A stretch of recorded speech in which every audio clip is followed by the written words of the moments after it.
السلام علیکم ورحمۃ اللہ وبرکاتہ نحمده ونصلی علی رسولہ الکریم اما بعد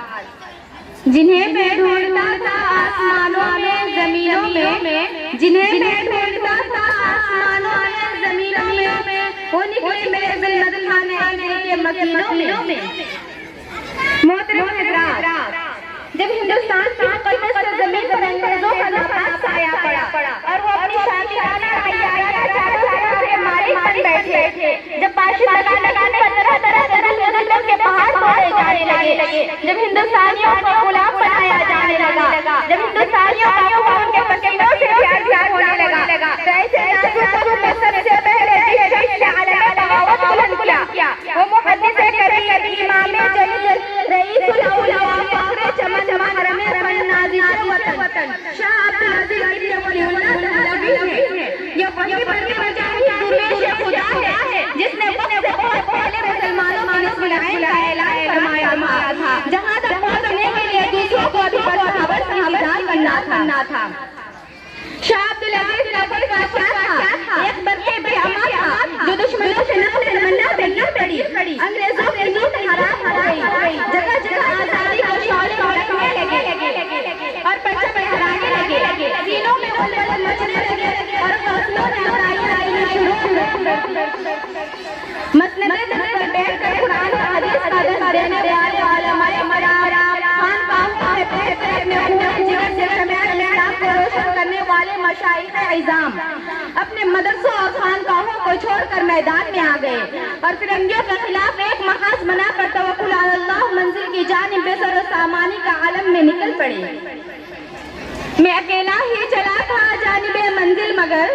میں اکیلا ہی چلا تھا جانب منزل مگر راہ رو آتے گیا اور کارواں بنتا گیا کہ مصداق بن گئے حضرات یہ کارواں مسافت طے کرتے ہوئے کس طرح منزل مقصود تک پہنچا یہ ایک لمبی داستان ہے اس داستان میں امنگیں بھی ہیں محرومیاں بھی عزم و عمل کا جوش و خروش بھی شکست خوردگی اور بیچارگی کی افسردگی بھی جنہوں نے شوق کی آشفتہ شری بھی اور گردش دورہ کی کجروی بھی اس طویل مسافت کو طے کرتے ہوئے ان کے پاؤں مسلسل لہولہان ہوتے رہے ہزاروں لاکھوں کا وجود غبارے راہ بن کر اڑ گیا کبھی جبر و تشدد کی خاردار جھاڑیوں نے ان کے دامن کو تار تار کیا کبھی وحشت و بربریت کے پہاڑ ان کے راہ میں حائل ہو گئے مگر اس بزم جنوں کے دیوانوں نے ہمت نہیں ہاری حادثات و مصائب سے ٹکراتے ہوئے منزل مقصود کی جانب بڑھتے ہی رہے اس بزم جنوں کے دیوانے ہر راہ سے پہنچے محفل تک اس بزم جنوں کے دیوانے ہر راہ سے پہنچے محفل تک بیتابی ان کی آنکھ ہوئی صحراؤں سے لے کر ساحل تک چنانچہ 1857 کی جنگ آزادی میں 2 محاذ بنائے گئے ایک محاذ امبالہ پر جس کی قیادت مولانا جعفر تھانسری کے پاس تھی دوسرا محاذ شاملی پر جس کی قیادت حضرت حاجی امداداللہ مہاجر مکی کے پاس تھی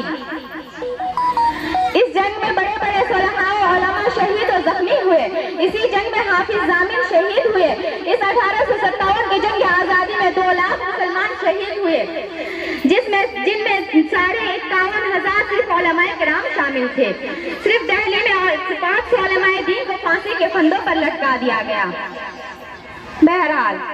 جب اس جنگ میں وسائل کی قلت اور اپنوں کی غداری کی وجہ سے فرنگیوں کا غلبہ ہوا تو وائسرائے برطانیہ نے اپنے ہندوستانی مشیروں سے رائے طلب کی کہ بتاؤ ہندوستان میں ہماری حکومت کیسے قائم رہ سکتی ہے تو ہندوستان میں رہنے والے سب سے بڑے سیاستداں ڈاکٹر ولیم یورونی نے جو رپورٹ پیش کی اس میں لکھتا ہے کہ